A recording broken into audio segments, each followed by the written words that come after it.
This is going to be a beast of a thing to make, Cal, but I've done it. Right. Welcome, everybody. I've got no idea what's about to happen, but Roly wanted a conference, so here we are.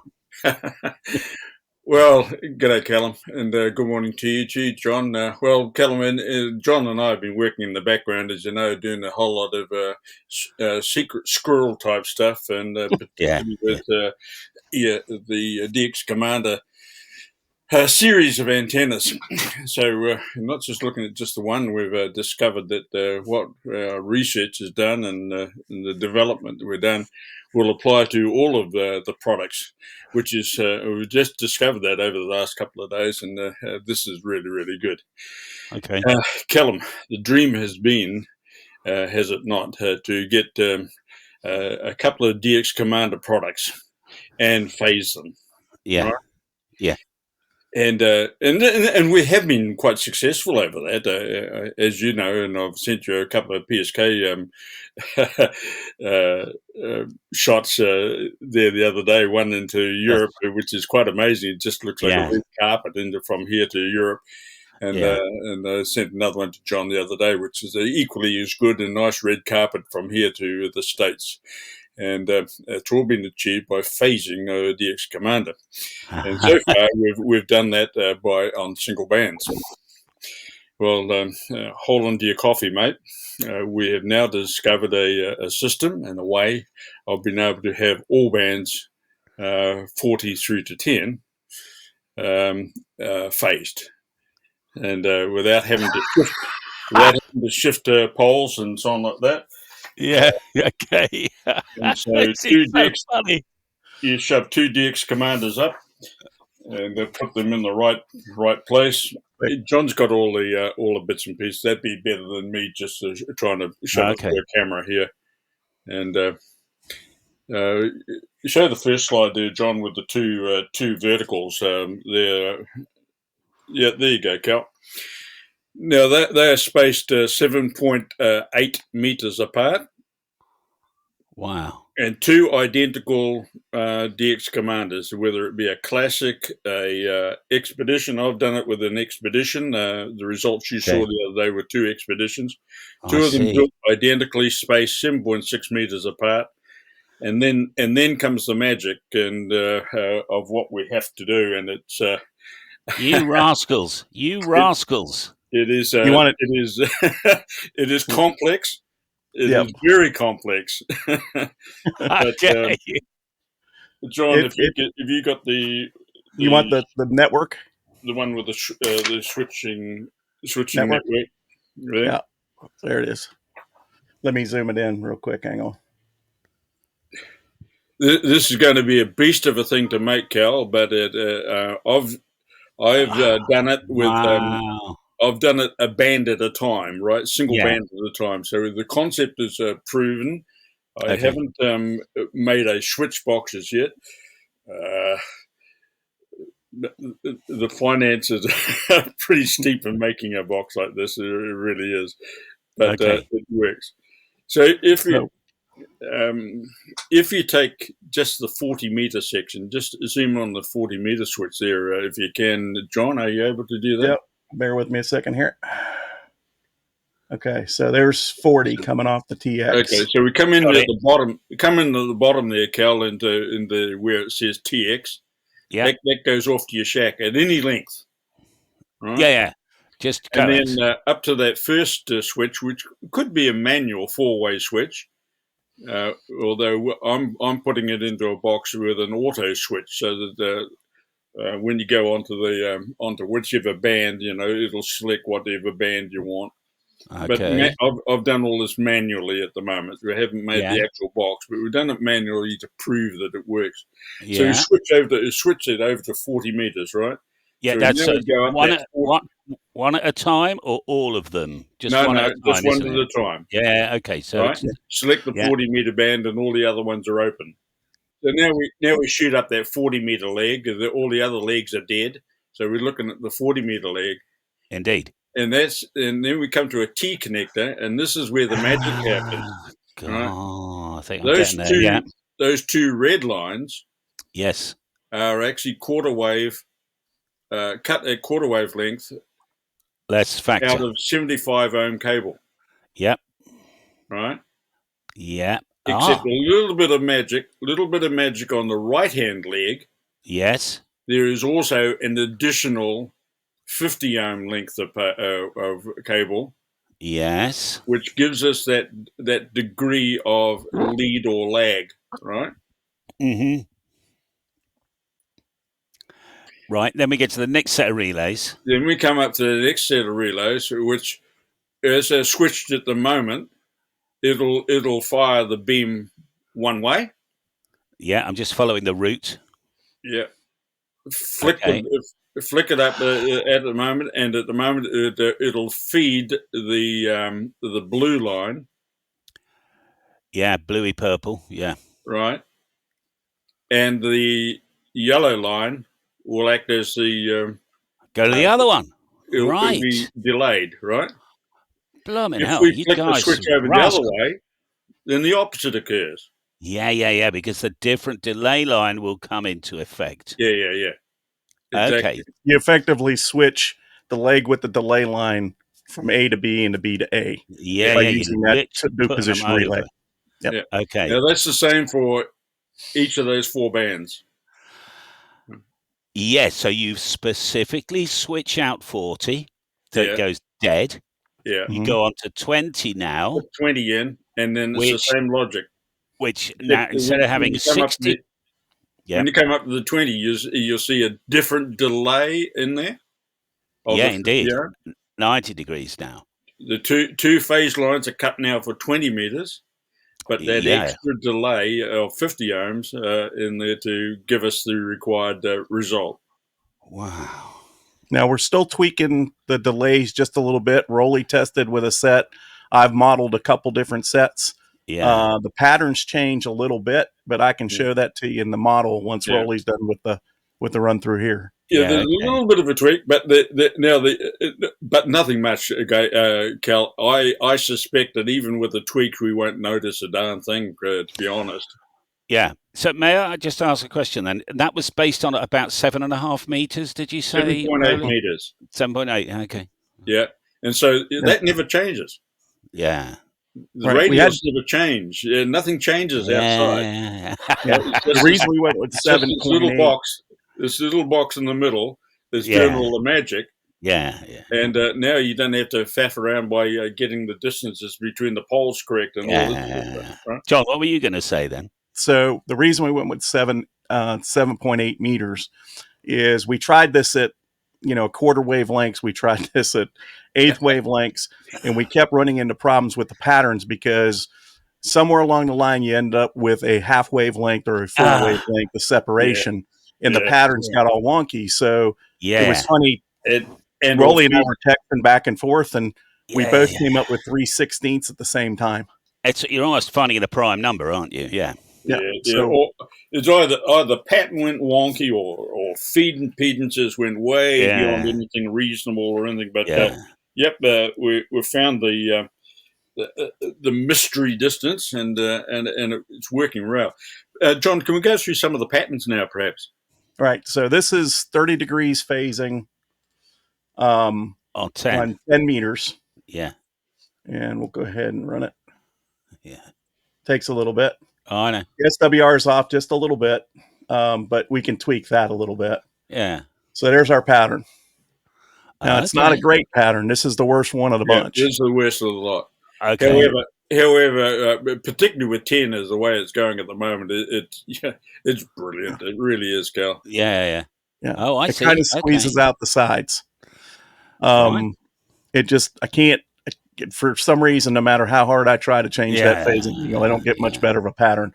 Yeah. But so basically 2.4 dB of gain in this direction. Off the sides, we're getting 3.8 dB of gain. Yeah. If we go to your favorite 5 degrees. Yeah, I'm interested in that. Well, that's my favorite. Okay. So 2.3. Yeah, fine. Off the front, negative 3.1. So about 2 to 3 dB better than a single. Yeah. Okay, and that's our worst case. Okay, worst case. Yeah, fair. That's the worst case, for sure. So I'm going to change the geometry here. I'm going to go to Roly. You tested 135, right?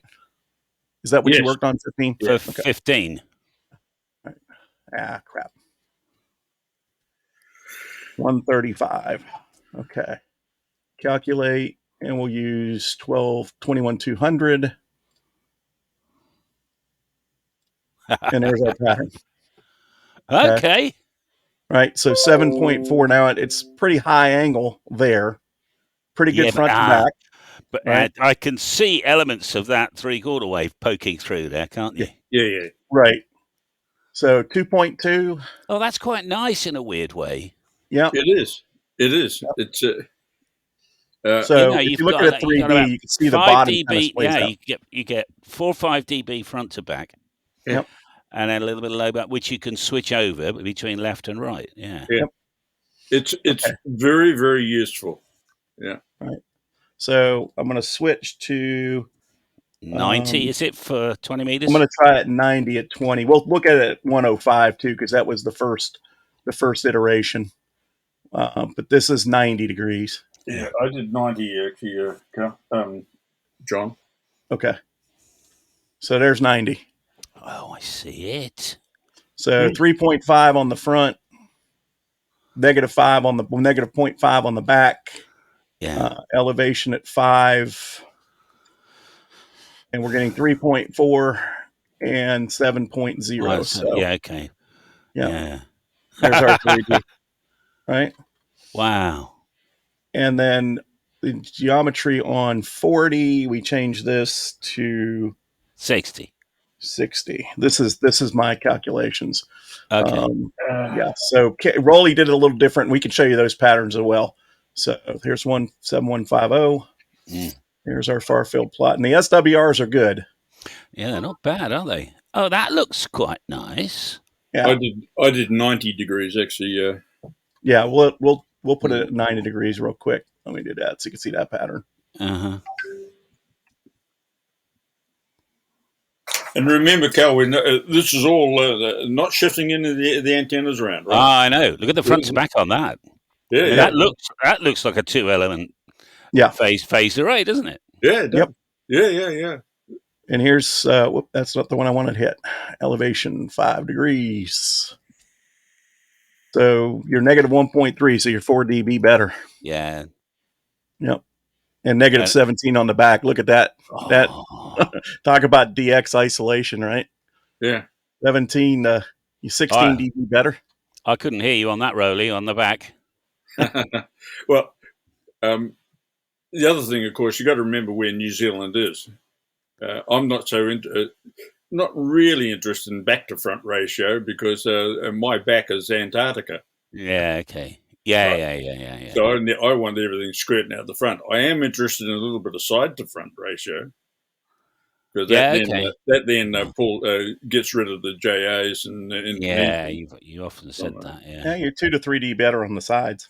Yeah. So. Okay, well, next challenge, ladies and gentlemen, is do that with 8 DX commanders, please. I'll leave you the math.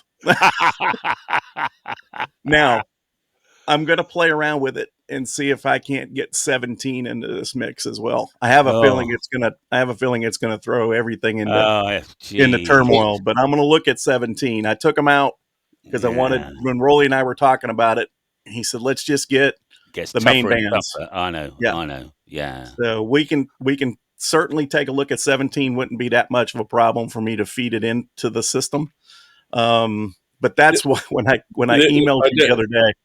There won't be any problem at all in feeding it into the system. I'm sure we can do that.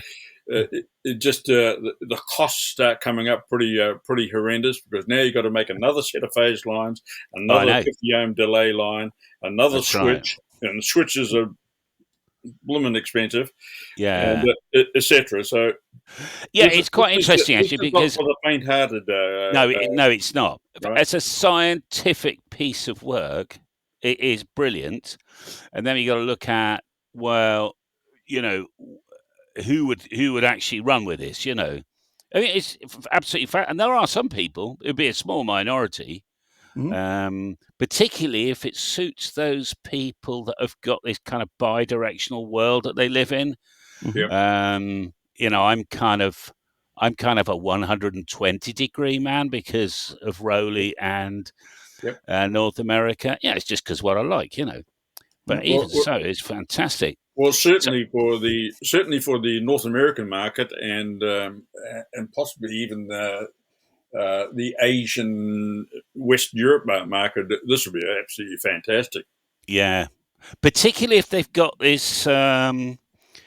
Let's face it. I know I can see people now going, "Oh, just buy a bloody hex beam," and yes, but some people can't put up some big hardware, and it also frightens the living daylights out of some people as well. That's true. But just to get that extra bit of edge, because let's face it, guys. 3DB. If you've got, like we've got a 1,000-watt ticket, it's like bolting on another 1,000 watts, isn't it? Yeah. And on receive, you see. And receive generally isn't free. But you rascals, you've been working. I knew you had been doing this. Yeah. Well, he was, Roly was doing it parasitically, and he reached out to me and said, "Hey, I think this works parasitically, but I'm having to move things around." And, we started talking, and we said, "There's got to be a way to do it." And we went through, I know Roly did a bunch of independent research. I went through a bunch of antenna books, and all of a sudden I found something that was similar to this design. And I said, let's see if we can make this work. Right. And so Roly and I talked about it, and he said, yeah, it sounds like it's a good idea. And he pretty much had arrived almost the same time I did with the setup. So credit to him for, figuring the parasitic out and a good bit of the rest of it. Yeah. It works. It works brilliant. Exactly. For sure.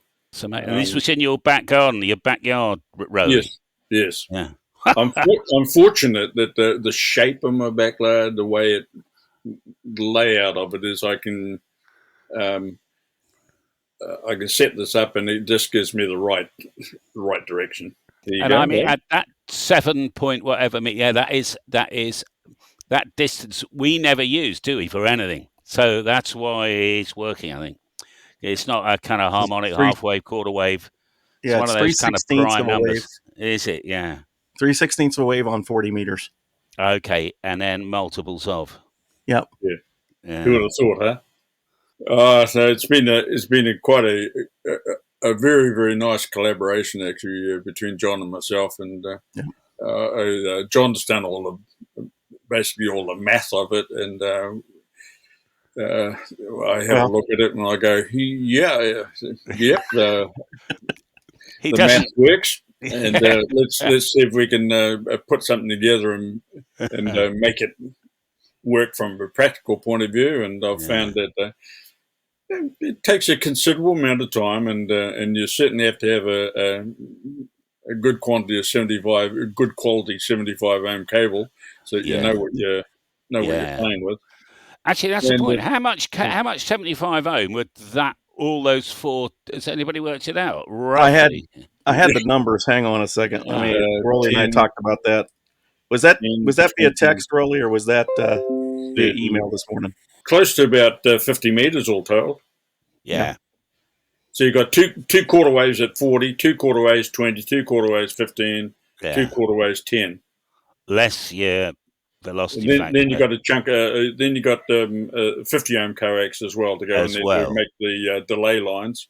Yeah. If you use 66% velocity stuff for 40 meters, it is 6.918 for each of the phase line for each of the feed lines. Yeah. And then 3.58, 2.3, and 1.37. Or 1.73, excuse me. And then you have your delay line. Or a 75 ohm equivalent. That's for the phase lines. But remember, you got those extra delay lines you put in. 50 ohms, that's right, yeah. Right. I mean, that's easier to do for the average Joe. Now, how many relays is that? 4 double throws, and there's 4 relays there to switch the direction. Yeah, put it back up. Yeah, there's 4 relays to switch the directional thing, but I'm also working on a box that has 4 relays to select the band as well.